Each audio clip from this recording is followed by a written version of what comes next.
So before I start this recording, I just want to check on you, whoever is listening. Obviously, there's like a whole war going on right now.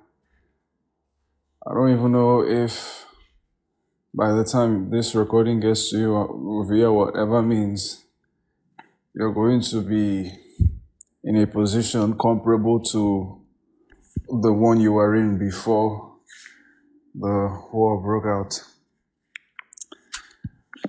This recording is definitively going to be aimless. So if you're not here for pinpoints, PowerPoint set to audio recording, I don't know what to tell you. It's best to just click away and go do something else with your life. Have something more beneficial, quote unquote, run through your ears for the next couple of minutes. But if you're here for what's the equivalent of the mid-2010s YouTube style of vlogging, or even before that, because YouTube even in the 2000s was mainly a blogging platform. People became famous just for telling us about their lives, their very mundane lives. If that suits you, then why not give some guy in, I guess, the latter half of his 20s in Nigeria, of all places, rant aimlessly about his life for the next couple of minutes. So, I actually have some topics written down that popped up between now and the last time I made a recording. So as the war's been getting updates and, our local news has been receiving updates, I've been noting some things that have stood out to me within the past couple of days. So one of the things I wrote here is framing critique as cloud chasing is destructive activity. And I made this in response to a video I saw on TMZ that showed this lady, I can't remember her name, but basically she was asked, she didn't bring up, but she was asked about the one and only Nicki Minaj, who's famous these days for being a Trump supporter and all of that. So they asked her about Nicki Minaj, and then she would go on to speak her mind, basically saying that action Nicki took, publicly endorsing Trump and all of that, she didn't gel with it. But my beef isn't with what she said, of course. It's with the comments suggesting that she, who was asked about Nicki Minaj, was using Nicki Minaj for clout. Number one, that is completely invalid because she was asked about Nicki Minaj, but if unprovoked, she got on a podcast or set up her ring light to talk aimlessly about Nicki Minaj's actions that showed support for Donald Trump and the Republican Party, that's still not using Nicki Minaj for clout. That is critique. That is well within the rights bestowed upon her as a U.S. citizen for fair use. We're not even going to legal territory. We're talking about intent, pure intent. And the intent there is positive because there are actions to be critiqued there. The Republican Party is rooted in an ideology that stems from a place of wickedness. Let's call it spade a spade. I've been there. I know the inner workings of what turns them on, what drives their actions and all of that. I've been there for at least 3 years of my life. So seeing someone with the kind of reach she has and dedicated cult-like fan base she has, going mask off to support these people and their wicked ideology, in such public fashion, not just her, but the other people in her tier of fame and higher that have gone to do this. It's saddening, let's be real. This isn't to condemn her as a person. She has her own reasons why she's doing this thing. The issue therein, the reason to even discuss this weeks after it's happened, is the effect it can have and is having in society. A lot of our fans naturally have gravitated towards being Trump supporters. Gay people, black people, white women, black women, trans women, and men that are fans, yet they are within the up for grabs demographics for the Republican Party. And it's a tragedy because you wonder how you can have even trans people in the Republican Party. It's small things like this that make them feel like, oh, that's where they ought to belong. You don't necessarily need to be a Democrat, because even the Democrats these days, you could make the argument that they are a glorified right-wing party at this point. Not even centrists that they were claiming again. This is just becoming right-wing at this point. But not a Republican, for crying out loud. Because that is the hard seal of conservatism, right-wing ideology, and all it encompasses on a national scale. So you're not talking about people that are going to not only subscribe to right-wing ideology, but vote for people that support things like this Project 2025. By the way, I read that trans drivers in the US, in a state in the US, their licenses were revoked. I'm still trying to piece together how true that headline could be. It sounds so unexpected, even in Donald Trump's America, even in an America run by conservative ideology. I never expected it to be this brazen so quick. I thought maybe this kind of thing would have started to rear its head late 2026, early 2027, but so early we are getting bald-face transphobia.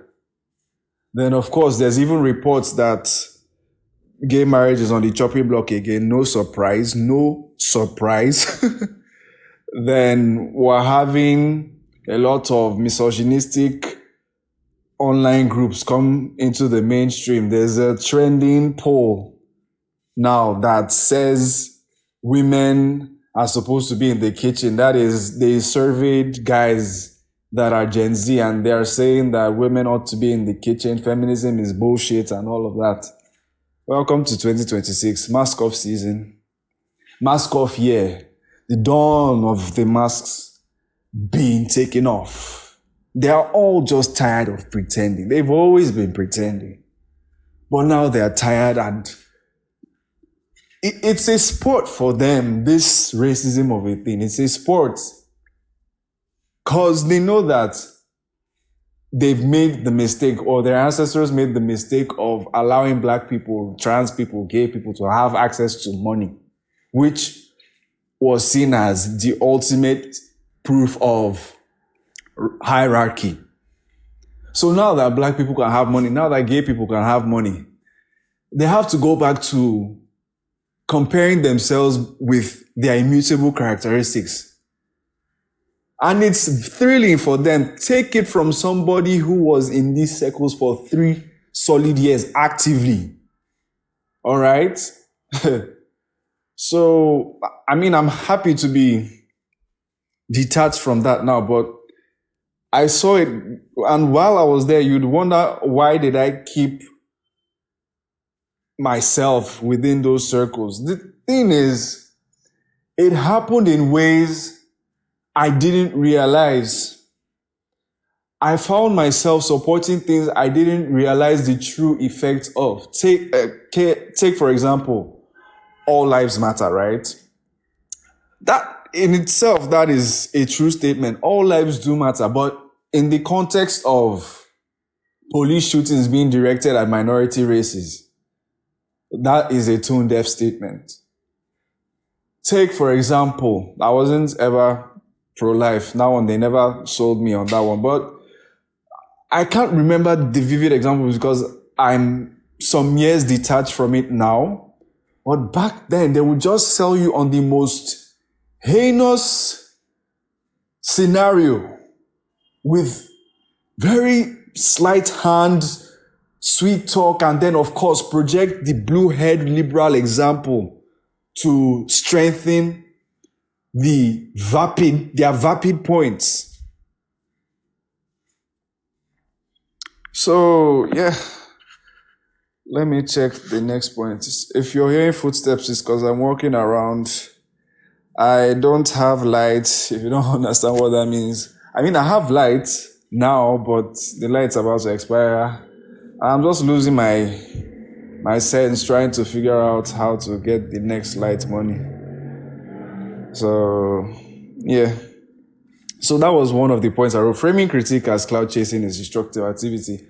Yes, I mean, critique the activity doesn't mean that we're criticizing the person. She's done good in her life. Nobody's denying that. I hear she has a foundation, the way all these celebrities have foundation. So she has a foundation that has done good in people's lives. We're not calling her a bad person. We're just saying that this thing is explicitly a dangerous thing.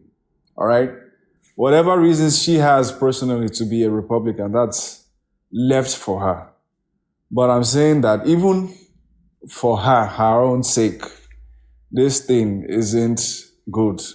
Now, another thing is life isn't binary. So you might make the argument that she's coming at this Republican thing because she's had beef with people who are Democrats and beef with the Democratic Party, as indicated by the tweet she made around the time of the Grammys, say calling them demonic worshippers of some god, some demonic entity, eaters of children, pedophiles, and all of that.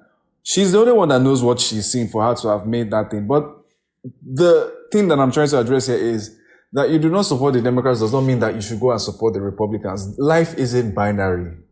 It's not like here in Nigeria that people, once you tell them that, oh, you don't go to church, they automatically think you attend mosques on Fridays. Or you tell them you're not Igbo, they automatically assume that you're either Hausa or Yoruba. Forgetting that Nigeria is famous for having over 200 tribes with unique languages. And that's even putting it in a modest number. So, yeah. Next thing that I wrote here is, okay, I just wrote FGM in Gambia. Okay. The headline was that they are basically using style to bring it back into constitutional protection, the whole FGM thing. To that, obviously, I say no, but I wrote this down because I wanted to speak to the point of when the culture doesn't serve you, you drop it. Part of the reason why homophobia is so rampant in Nigeria and many parts of the third world, quote unquote, is because of the idea that queerness is a Western import, even though, as far as we know, in human society, it is just one of our other immutable characteristics that just happens to show up after puberty when the child or the now adult is able to determine the genre of people that they are interested in sexually. Or, of course, in the case of gender identity, there is that as well. So the idea really fueling homophobia for a lot of people is the fact that it's on African. Then, of course, you mix that with religion and all the chapters in the Bible, the Quran, and all of that, then you just have this fortified aura of homophobia that's densely covering Nigerian society and many societies across the world. Case in point, even the United States. So the thing there is we haven't been able as a society to determine what exactly favors us, what is neutral, and then what attacks us. So the misconception is that people think they allow gays to exist, that the population will decline. But to that, I just have one question, or one of multiple questions. That you are gay doesn't mean that your sperm has gone. All right? If population is our problem, which it isn't in Nigeria, mind you, but if population should become our problem, gay people have sperm, evidenced by the many gay fathers that we have in this country, both secret and exposed and out on their own volition. That you're gay doesn't mean that you don't have sperm. That you're a lesbian doesn't mean that you don't have eggs. What's important is that sperm meets the egg. Or I even seen reports now that 2 sperm cells can mix to form children. I don't know how strong that research is, but basically, if population is what's triggering us, right, there are other ways to make children that don't involve sex between people that are married. Unmarried people, even in Nigeria, have children all the time, and we even clap for them. We're far past the point of shaming single mothers, single fathers. So you can't make the argument that because they don't produce life is why you are going to withhold certain privileges from them. The thing is, the argument that you're making is rooted in a biological fallacy. They can make children. You just refuse to see the fact that they can. Or I won't say that you intentionally refuse. Your understandings of culture and your understandings of what society ought to be impair your vision towards seeing that fact. And I can't blame you, all right? I really can't blame you. So speaking specifically to FGM, I mean, it's 2026. Are we still debating whether or not it's bad? Again, it just comes from the cultural misconception that this will prevent women from being promiscuous. Circumcision of any kind, I do not support, both male and female. Your foreskin is there for a reason, and even if people want to make these vague claims that it's unhealthy, you treat the unhealthy aspects of your natural skin. All right, fair enough, yes. Our nails grow long naturally, but we cut them because society as it functions now supports shorter nails for the most part. But I imagine that when we were evolving, that society or our ancestors needed longer nails for certain activities. But now where everything is within reach, organized, just have money. There isn't need for longer nails. There isn't need for longer hair. Because our temperatures, our homeostasis is practically manufactured and artificial. We have air conditioners, we have heaters. So, yeah, I don't think circumcision is necessary, both in males and females, especially females, because what are we doing? What are we actually doing? Like, you want to shave off the sensory organ of a female and effectively cause what could be lifelong impairments in that region for the purpose of satiating your cultural beliefs. What's ironic is a lot of the mothers that greenlight these things, they didn't even get it themselves. They married into cultures that do these things, and then they just think that, oh, okay. Those types of mothers are the ones that we need to, as they can say here, chase with cane. Really need to put them through the screening glass, because why would you greenlight that?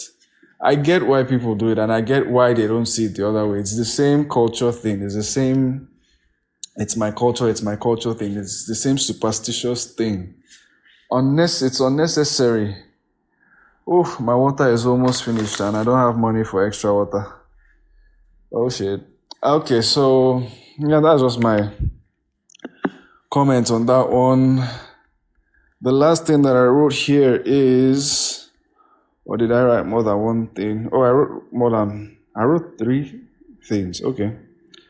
When the culture doesn't serve you, drop it. Okay, so I wrote that to support the FGM in Gambia thing. It's tragic. I really hope it doesn't get a federal backing. It's unnecessary. Like, even if you want to argue culture, that we're allowing it to go culture alone, it is bad enough. We shouldn't give it constitutional amplification. Next thing I wrote here, socialism cannot win in a capitalist world. Fact. All right? Fact. If you are a socialist, right, or you are a communist, because socialism is a path to communism, find your other socialists or communists, band yourselves together, and if any of you have money, just start a commune. Start a commune. All right? Don't tell people what you're doing, because what's going to happen is the capitalists will have their eyes on you, and then when they see that you're living happily, they'll destroy what you have. So start a commune in secret and continue your life, because the idea that you think we are going to globally accept communism is not true. I would love to be part of a commune at this point in my life. I don't know if that opinion will change with time, but I would love to be part of a commune right now. I know that I might have withdrawal syndromes depending on if the commune allows technology and to what extent does the commune allow technology, but I would love to be part of a commune right now in my life. All right, I agree or resonate with the ideology from which communism stems from far more than I do the egotistical mindset that breeds capitalism, that fuels capitalism. You have to be insane to be a billionaire to a degree. And I'm using the word billionaire to describe extreme beneficiaries of the capitalist system. And I'm using insane, not as a pejorative, but to describe brain activity that surpasses comprehension of the average mind. So, yeah, socialism, this idea of, we want to protest, we want to tear down the system. You are not tearing down any fucking system. They will nuke you before you tear down the system. Don't lie to yourself. All right? Obviously, I know that we ought not to fear death, but if we all die trying, then we just wasted our time with the lives that we could have used to do something else. Start a fucking commune. And now, the issue is, of course, many leftists are poor. That's just the sad truth. So, we don't have, as leftists, any capital power to make changes within capitalist world. So, we're just here moping, watching the capitalists kill themselves while we're just there on the sidelines like, I told you so. I told you will do this. I told you. Yes, we know. We've been telling them so. We've been telling them so. We've been in hell. This is hell season 2026. We've been in hell since time immemorial. We've been telling the capitalists for ages now. Do they ever listen? No. Some do. I did. But, yeah. And even while I was right-wing anyway, I never lost my empathy. I was just, I guess, radical. Basically just the ALM thing, honestly. Now that I think of it, basically the ALM thing that really got me listening to people like Ben Shapiro by 5 o'clock in the evening. Just basically the ALM thing was the selling point I needed. And as I said, it was based off of a misconception. So I don't even want to go too hard on myself. Emphatically, they could never sell me on being pro-life. Never. That is one thing that if in the future I'm surprised I am pro-life, well, it's possible that in the future, my future self would have seen reason to be pro-life. Another thing I want to speak to, because I just watched The Pit, right? Sometimes seeing things executed in a certain way can tempt you to alter your stance on what your principle is behind that thing. So I'm not going to speak to the thing directly that I saw in The Pit that made me rethink my stance, or my stance on the thing still remains. But I imagine that, for example, someone could see a gay couple and they're all flamboyant and they don't vibe with flamboyant men. So they'll now think that this is all gay men are about, and then they'll now obviously support bans for gay marriage, bans for all of that, not knowing that gay people come in different forms and sizes and all of that. Another thing could be you saw maybe a video of an abortion going wrong that had to go through some gruesome extra steps to finalize the process. So you now determine that from that one experience, all abortions are bad and they ought to be banned irrespective of the context. I just wanted to speak to that we shouldn't allow ourselves to be easily influenced by one scenario to determine the outcome of other possible scenarios in a certain light. It's myopic to do those kinds of things. Kind of like how people just see one Nigerian does fraud on a large scale, so therefore a whole foreign bank bans all people of a country. Now, they don't even know anything about the scam story, but a bank in the Western world, quote unquote, bans citizens of an entire country because they're all scammers. Remember that daft girl that went on, what was that thing? I think I Show Speed's stream. And then she was like, oh, she's from scammer country. Even while they were like, you are from Nigeria. And she was like, I'm from scammer country. Like, iti boli bo, iti boli bo. They've told you what to correct you. Oh, Chineke. That thing was peak. There's a word my friend uses. Pet peeve. That was a peak pet peeve, that thing. Yeesh. The fuck? Obviously, she's not daft. She's not an idiot. I get she was trying to be humorous, but still, that was yeesh. Especially after they were like, oh, you mean Nigeria? Yeesh, yaka. Random, but remember when Chris Brown was like, Bad Bunny is... he was like, they need me after Bad Bunny just did the show. That was so mean. That was mean, man. Okay, I think I have one more thing before I sit down then think of my life over the phone.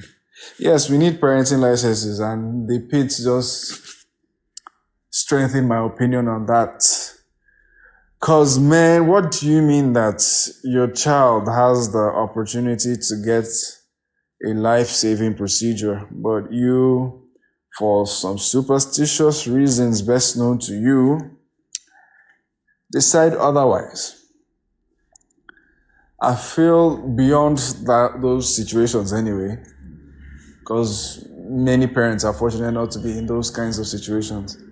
So beyond those situations, I feel like we need parenting licenses, okay? That someone can be impregnated or can pregnate doesn't make them qualified to be a parent. Technically, 16-year-old men can impregnate women. Are we now saying as a society that, oh, okay, yes, this guy is fit to be a father. He's, by many perspectives, still a child in some form. Beyond that, I'm saying even people in their 30s, they need to go through extensive psychiatric evaluation and all the process. I'm not familiarized with psychiatry. A lot of people think psychiatry is pseudoscience. I say, if you're not the scientist, then shut up. So they need to go through extensive psychiatric evaluation before they are given the license to parent. Having a child is anyone's right. You can have a child as you wish, but that you get to raise that child, it should be something the state gives you a green light to do. And in the event that you abuse the child, of course, in quote unquote working countries, the child is taken from you into CPS. But even in unworking countries, case in point, the one I'm moving my feet around in, I think we still have avenues to protect children in those instances. But my own plight now is that it doesn't even need to get to that. It is right from the root. This person that is claiming they want to be the mother of the child that they gave birth to, is she qualified to do that? Who is the person that she wants to co-parent with? Or the people she's going to raise the children around? They too need licenses because they are going to interact with the child. We don't want one, okay, the mother is okay, the father is okay, it's the uncle that's doing secret damage to the child. All right. I think that's the last thing that I wrote. So I'm going to sit down now and then have my brain ruminate over anything, if at all, that I want to add and that I can think of. No, I do not have anything that I want to add. Mood-wise, I am sad to extremely fatigued with life, state of the nation, which I'll speak to now, actually. But life, the state of the nation, the state of the world, the war and everything, and just life in a capitalist system, because literally capitalism tells you indirectly that if you do not have money, you ought to die. So I've made peace with things I never thought I'd make peace with. And yeah, being on the extreme lower end of capitalism really opens your eyes to harsh realities and puts your principles to big tests. Okay, so people will tell you that, oh, it's when you're poor that you start stealing and all of that, but the worst situations really bring out our true natures, I suppose, or our ability to decipher, even in bad situations, what we ought to do and what we ought not to do. Because I don't feel like we have true nature. I just feel like we have the ability to say no, even in the face of temptation. So I wanted to speak to the state of the nation, the great nation of the Federal Republic of Nigeria, greatest nation in the world, greatest nation in Africa, biggest dick in Africa, biggest country, pant-shaped country for a reason. We are panting this world. That was excessive, and I apologize. But yeah, speak to the state of the great nation of Nigeria. Apparently, even the Strait of Hormuz closing affects us big time, with fuel has already jumped by 200. So I should equally expect bills to rise, which is depressing, but oh well. I don't even know if I'll be able to pay the one that's due in a matter of days now. But I'm just here looking at the sky. As they say, from whence cometh my help. The Bible is so poetic. But yeah, the Strait of Hormuz thing affects us. So oil prices and then food prices, everything will go up, which is depressing. It is depressing, but we'll try. I'll try to the point that I can't try anymore. I mean, no. If I do not have money, can I eat? If I don't eat, who's stopping me from not eating? Then we are also having a serious bandit crisis, which is depressing as hell. It is peak depressing. So many stories, not even just the popular ones, but so many stories go reported. The ones that you don't even want to think of the ones that don't go reported. One of the more popular ones, just to give you people that may be listening from outside this country, is there's a guy, we do this thing called NYSC, which is basically a year of paramilitary service. So NYSC isn't compulsory. It's only recommended you do it after you finish a college degree, and college degrees, even in Nigeria, are optional. It's just that we have a lot of companies that require us to have college degrees. So that's why a lot of people see college degrees as the bare minimum to get even cashier jobs. So, yeah, after you finish college, right? So you have like a BSc, and I'm talking university. I don't think polytechnics do this. So you get a BSc, you get a BEng, you get a BFA or something like that. You are open, you have, or rather, you have the opportunity to do NYSC for a year. So it starts off in a state. They're going to throw you to some state you've probably never been to in your life. They're going to send you there. You'll be there for 3 weeks. Then after the 3 weeks, ideally, you ought to be there for the rest of the year. But many people find their ways to other states because they write letters to the state that, oh, we can't stay here or something like that. So this guy, I don't know if he's at the tail end of his NYSC or he's just starting. Now, the pictures that are circulating of him, he already has his certificate in hand, which now begs the question, is he still a copper? We call the NYSC people coppers because NYSC means National Youth Service Corps.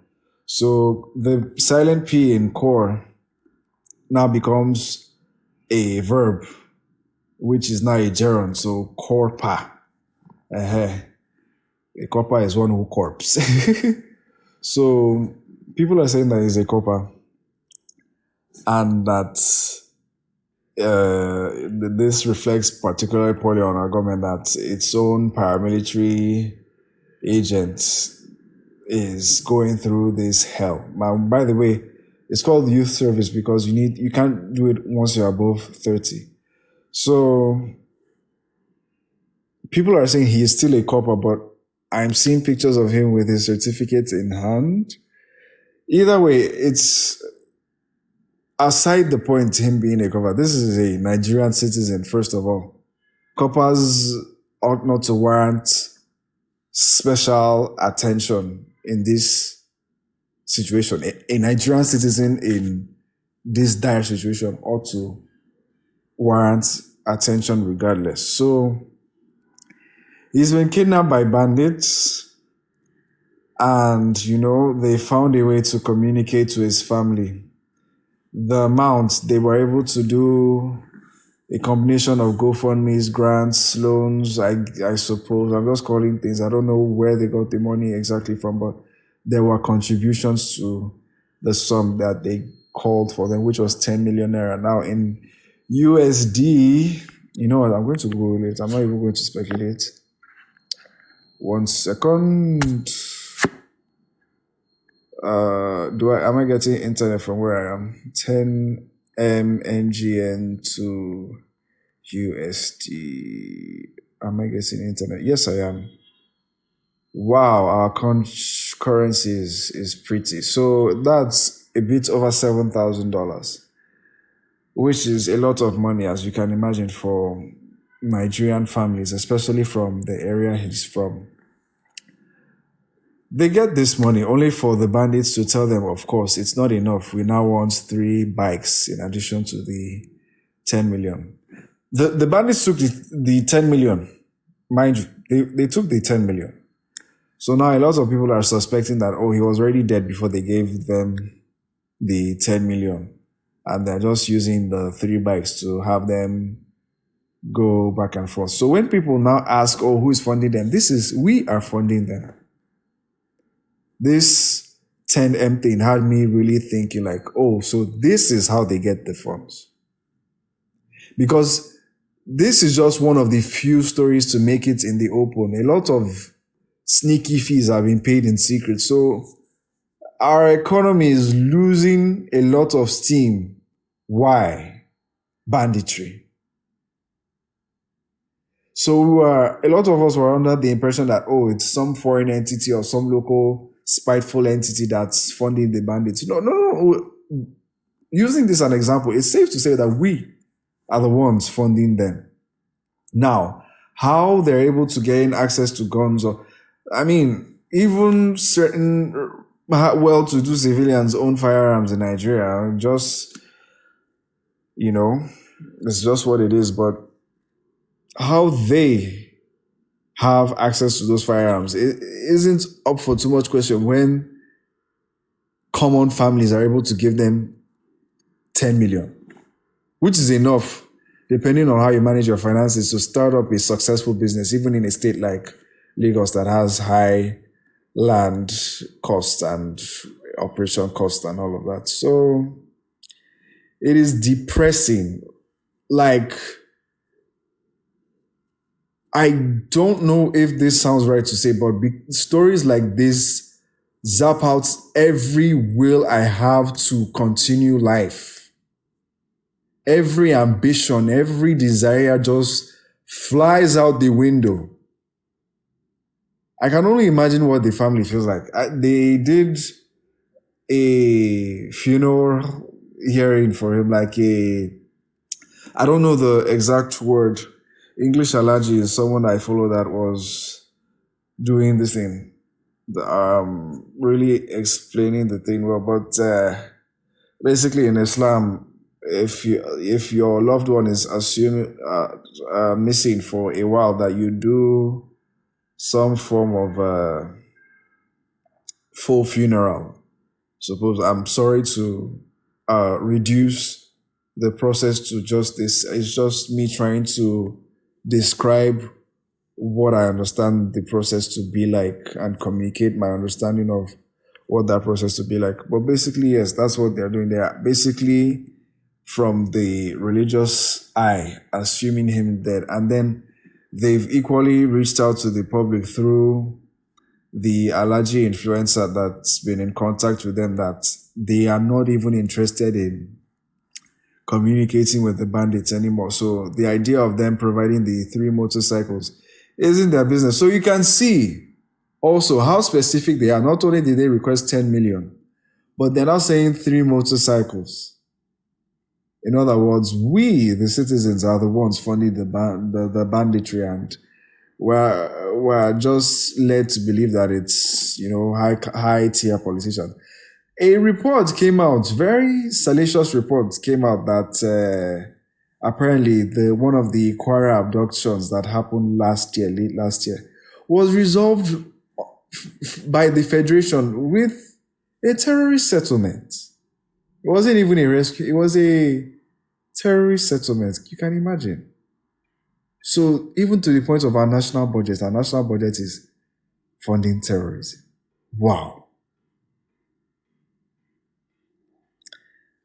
Now, the thing is, with terrorism specifically, among Nigeria's many problems, the thing is, we really do not know the roots, because we were telling ourselves, okay, this is a religious war. They are attacking people based on religion, as, misrepresented, let's be real, misrepresented by Trump, Nicki Minaj, and the like, that it was a Christian genocide, as they said. And then statistics from Inter-Society, which is one of our, I would guess they are humanitarian organizations that's located in Onitsha. So they call themselves Inter-Society. They had this report that they do annually. So the one that they did annually, they say from very credible sources that Christians are being killed in like an exponential rate in comparison to Muslims. But the thing that even the proponents of the Christian genocide narrative in Nigeria will even acknowledge is that a lot of the killing goes underreported. When I was a kid, it was even the Muslims that we were led to believe are the ones being attacked. All right? So the narrative being Christian genocide is now like, okay, that's new, but we can dig it. There are numbers that we're not sure where they came from, but we can dig it.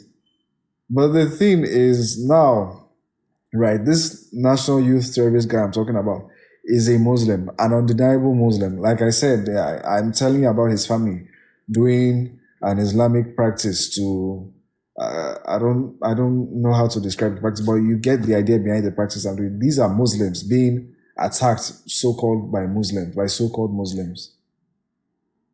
My hope is that this thing really drills into the brains of the average citizen that had the more obscured vision of this dynamic of terrorism, that it's not rooted entirely in religion. There could be the religious aspect to it, but when the chips are down, these people are attacking everybody, because Nigeria is the kind of place where we have people of different religions in every state. We have dominant Muslim and Christian populations in every state in the Federation of Nigeria. And they attack carelessly. People claim daftly, if I'll add, that they scream Allahu Akbar. Allahu Akbar just means, it doesn't mean it's bombing time. I remember doing a Google search on what Allahu Akbar means, and Google literally told me it doesn't mean it's bombing time. Allahu Akbar is just something. The person shouting that couldn't even be, is possibly not even a Muslim. The thing is, we do not know anything tangible about these terrorists. We just have suspicions, popular suspicions and obscure suspicions. We don't have facts about these terrorists, which is saddening.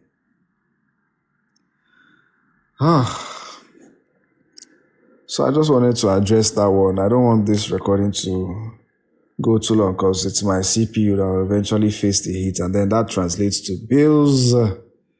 Everything is just connected in one loop of depressing scenarios. You can't even blink twice without thinking of whether or not that's going to cost you something in the future. What capitalism encourages competition? Not for capitalism would you have your iPhone? I would have my iPhone. The thing is, I would have my iPhone, right? I would. It just wouldn't be free. I mean, it would be free. That's an accidental comment. But yeah, I'll call this. This is a 47-minute recording going on 48 minutes now. Let me know what you think. This world is messed up at this point. I mean, it's been messed up even before I was born, but we just have portable screens to witness how much more messed up it's becoming by the day. Let's keep clapping for capitalism. Capitalism will save us. Yay. Socialism can't work in a capitalist world. So if that's your MO in life, I applaud your optimism. I do. I applaud you. And if you are able to succeed, I would like to be instrumental to that. But let's be real. All right. The capitalists have nukes, and they'll nuke every one of you and then lie about what you are trying to do to their kids. Cool. Only grow to hate what you are trying to do for society. So be realistic and not too radically optimistic. Need someone to take me home. Okay. I'll draw the curtain here. I think I'm just casually waiting for it to be 50 minutes. So, while I still have a few seconds here with you, how are you doing really? Are you alive? Obviously, you have to be alive. What are your perspectives of life? What do you think about life? Is it still worth it for you? What are, people's general dispositions to life, where you're staying? And how are you coping with, poverty? If you're rich, what are you doing with your riches? And yeah, I will end it here. I don't need to just draw this out more than it needs to. Thank you for listening. Of all the things, 15-minute recordings you could have stopped by on, you chose this one. That's nice. I appreciate you for that. I hope to catch you in another one if I'm still alive. That's if I'm still, like, by nature, of course. And yeah, I'm ending this now.